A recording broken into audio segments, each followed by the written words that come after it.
وبسبب ده الدنيا بتولع، ومع الفوضى دي كل الكلاب اللي في القفص بتهرب وبتبدأ تهجم على أي حد قدامها. الدكتور يانج بيتعرض لهجوم من كلب متوحش، وده بيخليه يوقع اللابتوب اللي كان فيه نظام التحكم، لكنه بيتنقذ لما واحد من أفراد الأمن بيبعد الكلب عنه في آخر لحظة. في اللحظة دي كل الناس اللي على الجسر بتبدأ تهرب بجنون، من ضمنهم وون وبنته من وبارك، وكمان لاعبة الجولف يورا واختها اللي بتقدر تمنع كلب من انه يعضها. افراد الامن بيحاولوا يسيطروا على الكلاب لكنهم بيفشلوا فشل ذريع، والكلاب بتقدر تقضي عليهم واحد واحد. الفيلم بيبدأ مع وون نائب مدير الأمن الوطني اللي شغال تحت إيد بيك مدير الأمن الوطني، واللي في نفس الوقت مرشح قوي لرئاسة كوريا الجنوبية. في البيت الأزرق بيبقوا قاعدين في اجتماع مهم بيتكلموا عن حادثة قطف حصلت قريب، لكن وون مش مهتم غير بمصلحته الشخصية ومصلحة بيك اللي هو عاوز يوصله للرئاسة بأي شكل. بعد الاجتماع بيك بيديله ظرف مليان فلوس كنوع من الشكر على مجهوداته. في وسط انشغاله الدائم وون مش فاضي يهتم ببنته من، خصوصا بعد وفاة مامتها اللي كانت مريضة لفترة طويلة، وبما انه الوحيد المسؤول عنها دلوقتي بيقرر يبعتها تكمل دراستها بره، مش بس عشان مستقبلها لكن كمان عشان يقدر يركز اكتر في شغله من غير اي تشتيت. في يوم سفرهم وهي بتجهز شنطتها بتقرر تاخد كتاب مامتها اللي كانت مألفاه، وون بيشوف انها بتاخد حاجات كتير ملهاش لازمه فده بيعصبها منه. وهم في طريقهم للمطار العربيه بتحتاج بنزين، وفي الراديو بيحذروا من ضباب شديد جاي النهارده وبيطلبوا من السواقين ياخدوا بالهم. وون بيقف عند بنزين عشان يعبي بنزين، وهناك بيقابل بارك شخص غامض مش مريح. وون بيحس انه نصاب، خصوصا لما بيلاحظ ان في جيبه سلاسل مفاتيح كتيره، وده معناه انه سواق شاحنة رفع مش مجرد عامل في البنزينة. وبدل ما يدفع له الفلوس وون بيقول له انه هيرجع يدفعها لصاحب المحطة لما يجي، وبيمشي وبيسيب بارك وهو متضايق. في مكان تاني بنتعرف على لاعبة الجولف يورا واختها اللي هي كمان مديرة اعمالها. يورا بتتوتر لما بتعرف ان اختها نسيت تجدد جواز سفرها، وده معناه انهم مش هيقدروا يسافروا وهتضيع عليها البطولة. اختها بتحاول تلاقي حل لكن يورا بتفقد الامل وبتقرر تنسحب من البطولة، وهم بيتخانقوا بتقطعهم ست عجوزة عندها خرف. بتفتكر يورا بنت عمها لكن جوزها بيلحقها وبياخدها. يورا واختها بيركبوا عربيتهم لكن الضباب بيكون شديد جدا ومخلي الرؤية معدومة. في نفس الوقت في يوتيوبر متهور قرر يتحدى الضباب ويسابق زمايله بأقصى سرعة، وحاجة طبيعية عربيته بتخبط والضباب بيخلي الوضع يخرج عن السيطرة، فبتبدأ سلسلة اصطدامات ضخمة. الطريق كله بيتحول لفوضى، العربيات بتخبط في بعض من ضمنهم عربية يورا واختها وكمان الاتوبيس اللي فيه الست العجوزة وجوزها. الكارثة بتحصل في الطريق اللي راجع من المطار لسول.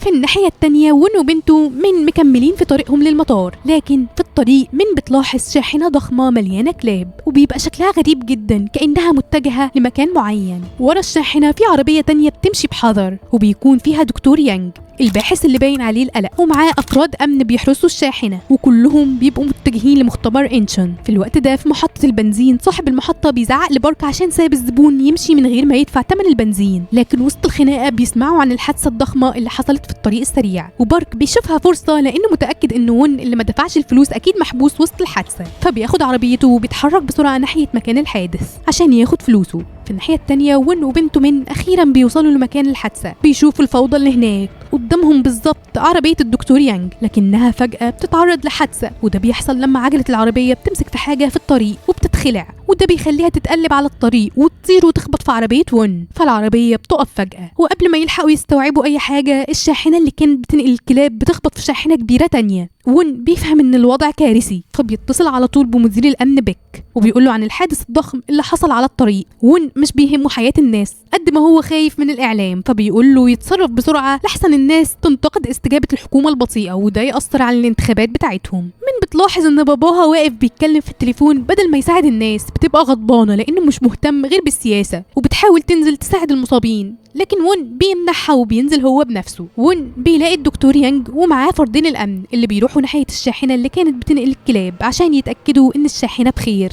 لكن المفاجأة لما بيفتحوا الباب بيلاقوا راجل غرقان في دمه ومفيش ولا كلب جوه. وون بيساعد الباحث وبيحطه في عربيته لكنه بيلاقي ان مفيش شبكة، مش قادر يتصل بحد ولا حتى يطلب الدعم، ووسط ارتباكه بيلاحظ ان من مش في العربية، من بتبقى نزلت لوحدها في وسط الضباب وبتقابل كلبة لونها رمادي وعليها طوق الكتروني غريب. الكلبة اسمها ايكو 9 وبتتصرف بشكل مريب، بتخبط راسها في الحيطة بشكل غريب كأنها بتحاول تتخلص من حاجة. وين بيلحقها بسرعة، بياخدها بسرعة بعيد عن الكلبة وبيرجعها لمكان العربية بتاعته، وهو لسه مش فاهم ايه اللي بيحصل. افراد الامن بيرجعوا للدكتور يانج وبيقولوا له ان الكلاب كلها اختفت، وهنا بنعرف السر الحقيقي. الكلاب دي كانت جزء من مشروع سري بين كوريا وامريكا واوروبا، تم تعديلها وراثيا وتدريبها عشان تكون كلاب قتالية متطورة قادرة انها تطارد وتقضي على الارهابيين. الكلاب دي تعرضت لتجارب وحشية وتم تعديل سلوكها عشان تكون آلات قتل بدون رحمة. بسبب سرية المشروع محدش من افراد الامن عاوز يتكلم مع ون، وبيحاولوا يداروا على الحقيقة. ون بيبدأ يشك فيهم وبيسألهم عن سبب انقطاع الشبكة والتشويش عليها، لكنهم بيرفضوا الرد عليه. ولما بيتعصب عليهم بيقرروا يربطوه بالكلبشات في عربيته عشان ما يسببش مشاكل. في الوقت ده الكلاب بتكون منتشرة على الجسر وسط الناس. الدكتور يانج بيفعل نظام التحكم عن بعد وبيحدد هدف واحد لكل الكلاب، وبيكون فرد الأمن اللي جنب القفص. وبمجرد ما بيفعل النظام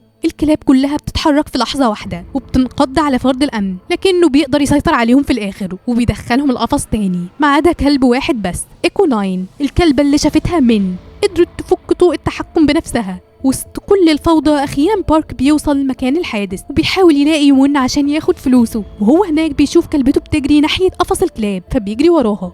في اللحظة دي بتوصل طيارة هليكوبتر عسكرية عشان تاخد الكلاب وتكمل المهمة السرية. الدكتور يانج بيجري عشان يشرف على نقل الكلاب بنفسه، لكن الأمور بتخرج عن السيطرة لأن من بتنزل تاني من العربية وبتاخد كلب بارك من غير ما حد ياخد باله. بارك في الوقت ده بيشوف ون وبنته وبيبدأ يطالبهم بفلوسه والكلبة بتاعته. الطيارة العسكرية بترفع القفص اللي فيه الكلاب، لكن في اللحظة دي إيكو 9 بتدخل جوه الطيارة. إيكو 9 بتقتل كل اللي في الطيارة وبتبدأ تهرب.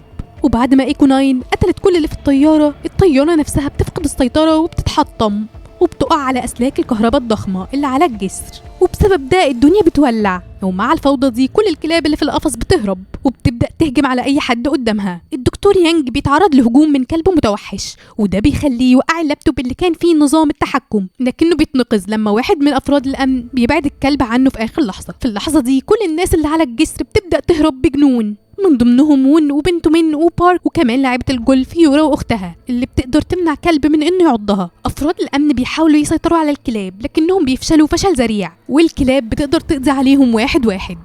وون بياخد قرار سريع وبيركب عربية كانت محمولة على شاحنة الرفع بتاعت بارك، ولحسن الحظ بيلاقي مفتاحها جوه، فبياخد الدكتور يانج وبنته من وبيهرب بيهم، لكنه بيرفض يقف لبارك اللي بيجري ورا العربية وهو بيزعق. من بتصر على باباها انهم يفتحوا شنطة العربية لبارك عشان يلحق ينقذ نفسه. وون مش بيبقى مقتنع لكن في الاخر بيضطر يعمل كده، وبارك بيركب معاهم. بيبدأوا يهربوا لكن فجأة الطريق بيتقفل بسبب النار المشتعلة من الطيارة وبيخبطوا في الرصيف، ومن سوء حظهم بيظهر لهم كلب ضخم ومتوحش قدام العربية. الباحث يانج بيكون مغمى عليه بسبب الخبطة، وون بيصحيه بسرعة وبيسأله عن الحل، وهنا يانج بيكشف السر. الكلاب دي كان متخطط ليها انها تستجيب لأصوات البشر لإنقاذهم، لكنها تعرضت لتعديلات بعد ما الجيش أجبر العلماء على إعادة برمجتها. الحكومة عاوزة تستخدمهم كأسلحة حرب قادرة على اصطياد الإرهابيين، لكن التجارب فشلت بشكل كارثي، وبسبب المشاكل اللي حصلت قررت الحكومة التخلص من التجارب الفاشلة النهاردة. لكن بسبب الحادثة الكلاب كلها هربت وخرجت عن السيطرة. في الناحية التانية يورا واختها بيقدروا يهربوا ويدخلوا اتوبيس مليان ناس، ومن ضمن الركاب الست العجوزة المصابة بالخرف وجوزها. الاتوبيس بيبقى اخر مكان امن وسط الفوضى. في نفس الوقت وون بيلاقي جهاز لاسلكي وبيقدر يتواصل مع مدير الامن بيك وبيسأله عن المشروع السري. وون بيشوف ان اللي حصل ده فرصة ذهبية للإطاحة بوزير الدفاع بتاعهم، وبيقترح انه يعلن للشعب عن المشروع الفاسد عشان يكسب الانتخابات.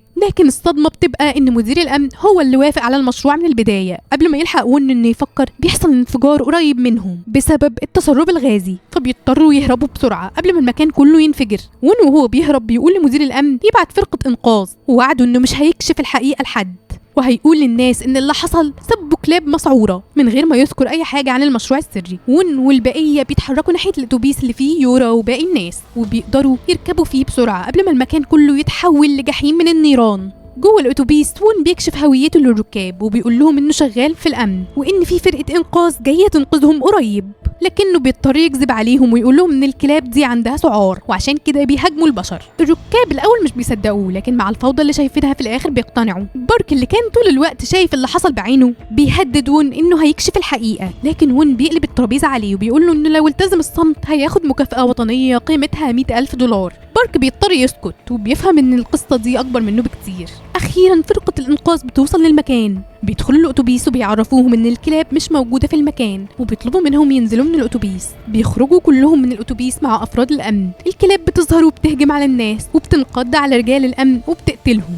مش بس كده، بعض الركاب كمان بيتم الهجوم عليهم، واخت لاعبة الجولف بتتصاب في رجلها، والجدة العجوزة بتتصاب في جسمها وبتبقى في حالة خطيرة. وون بيكون في نص الفوضى وكلب ضخم بينط عليه لكنه بيقدر يفلت منه في اخر لحظة. المشكلة ان بيبقى فيه كلب عند من وبيخطف كتاب مامتها منها، فبيجري بسرعة عشان ينقذها من الكلب ده قبل فوات الاوان. بعد الهجوم الوحشي للكلاب، وون بياخد بنته من وبيستخبى معاها جوه شنطة الاتوبيس، لكنه بيكتشف فجأة ان جهاز اللاسلكي وقع منه، فبيضطر يسيب بنته مؤقتا وبيمشي يدور عليه وسط الفوضى. اثناء بحثه مش بس بيلاقي اللاسلكي لكنه كمان بيلاقي كتاب مامتها اللي كان الكلب خطفه منها. وهو بيجمع الحاجات دي بيشوف من بعيد مجموعة اشخاص بيتحركوا، فبيروح ناحيتهم بسرعة. هناك بيلاقي يورا واختها والست العجوزة وجوزها وبارك.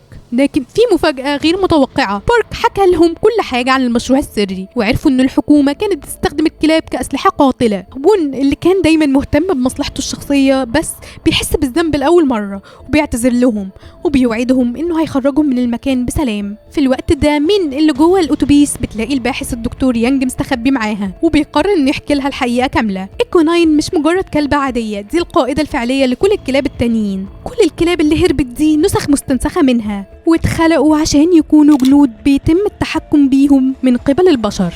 لكن الحكومة قتلت كل أطفال إيكوناين قدامها عشان تقسي قلبها وتحولها لماكينة قتل. دلوقتي إيكوناين بتنتقم من البشر كلهم. وون بيقدر يتصل بمدير الأمن بيك في اللاسلكي وبيقول له عن مكانهم وخطتهم للتحرك ناحية سول، لكن بيك بيرد بصدمة. طريق سول اتقفل بسبب الغاز السام الناتج عن الاصطدام، ولازم يروحوا من طريق المطار بداله. فبيرد عليه وون ان هيجمع الناجيين ويتحركوا بالاتوبيس ناحية المطار، بس لازم هو يجهز مجموعة من القناصين عشان يقضوا على الكلاب دي. لكن بيك مش بيرد.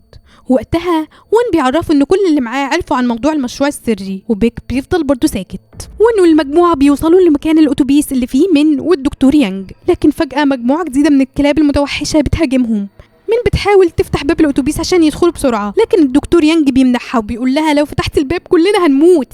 لكن بعد مطاردة جديدة ومعركة شرسة ضد الكلاب، من بتقدر تفتح الباب في اللحظة الأخيرة وبيهربوا كلهم للأتوبيس. المجموعة بتكتشف إن مفتاح الأتوبيس مفقود، لكن بارك بيطلع المفتاح المتعدد الاستخدامات اللي كان معاه وبيشغل العربية. أخيرا بينطلقوا بسرعة ناحية نهاية الجسر اللي بيودي للمطار، لكن وون بيحاول يتصل بمدير الأمن مرة تانية محدش بيرد عليه. الجسر بيبقى على وشك الانهيار بالكامل والجدة بتحتضر. المجموعة بتقرر تعمل فخ للكلاب عشان يقدروا يهربوا. بينزلوا تحت الاتوبيس في شنطة التخزين وبيشغلوا موسيقى عالية على موبايل عشان يجذبوا الكلاب. بيفتحوا كاميرا الموبايل عشان يقدروا يشوفوا الكلاب وهي بتدخل الاتوبيس. بيجهزوا حبل مربوط بباب الاتوبيس عشان يقفلوا الباب بمجرد دخول الكلاب كلها.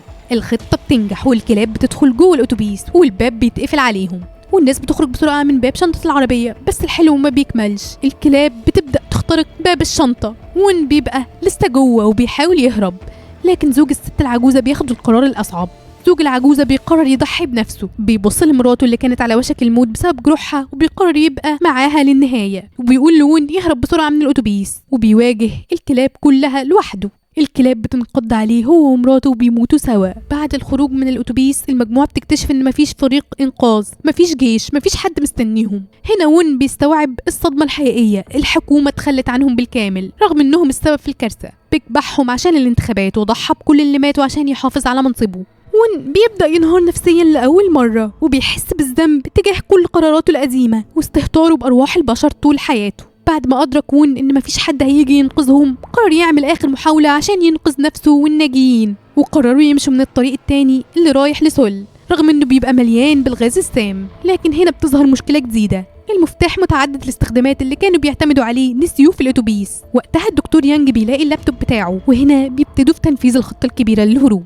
يانج هيستخدم نظام التحكم في أطواق الكلاب عشان يجذبهم ناحية قفص الشاحنة اللي موجود عند الجسر المنهار. وون هو اللي هيكون الطعم، هيقف عند القفص عشان يخلي الكلاب تركز عليه. في نفس الوقت بارك هيجري ناحية الأتوبيس يجيب المفتاح، وبعدها يروح لشاحنة الرفع ويسحب القفص ومعاه وون بعيد. وون بياخد كتاب مراته المتوفية من بنته من وبيقرر يقراه بصوت عالي عشان يشد انتباه الكلاب ناحيته. في الجنب التاني يورا لاعبة الجولف بتكون مهمتها انها تكسر ازاز الاتوبيس عشان تخلي الكلاب تخرج من الاتوبيس عشان بيك يقدر ياخد المفتاح منه. فبتبدأ المهمة. اخت اختها بتعتذر لها وبتقول لها انها السبب في كل ده لانها نسيت تجدد جواز سفرها، لكن يورا بتعترف انها كانت عارفه وما قالت لهاش لانها ما كانتش عايزه تشارك في البطوله اصلا وكانت خايفه من المنافسه. وفي اللحظه دي الاختين بيتصالحوا وسط الفوضى، واخيرا يورا بتكسر الازاز والكلاب بتخرج وبتبدا تتجه ناحيه وون لان الباحث الدكتور يانج فعل نظام التحكم. بارك بيقدر ياخد المفتاح من الاتوبيس، لكن فجأة بيقابل الكلبة إيكو 9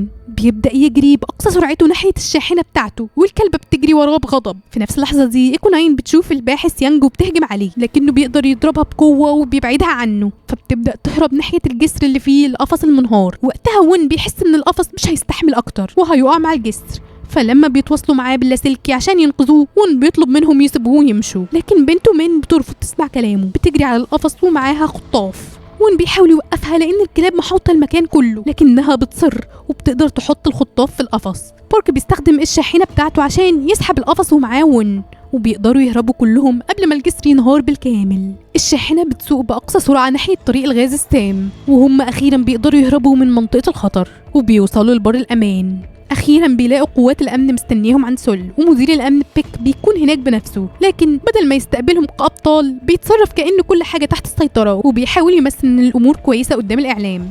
لكن وون بينفجر فيه من الغضب وبيرمي عليه ظرف الفلوس اللي كان مديهوله في اول الفيلم، بيضربه قدام الاعلام كله وبيكشف الحقيقه قدام الصحفيين والجمهور. وون بيقول للناس على المشروع السري وبيكشف الادله اللي تثبت ان الحكومه كانت بتستخدم الكلاب كاسلحه قاتله. واخيرا وون بيبتسم لبنته لاول مره لانه عارف انه اخيرا عمل الحاجه الصح. لكن قبل ما الفيلم ينتهي بتبان الكلبه إيكو 9 وبتبقى لسه ما ماتتش، قدرت تنقذ نفسها وكلب تاني من انهيار الجسر. وبكده بينتهي فيلمنا. ما تنسوش تعملوا لايك وشير وسبسكرايب. سلام.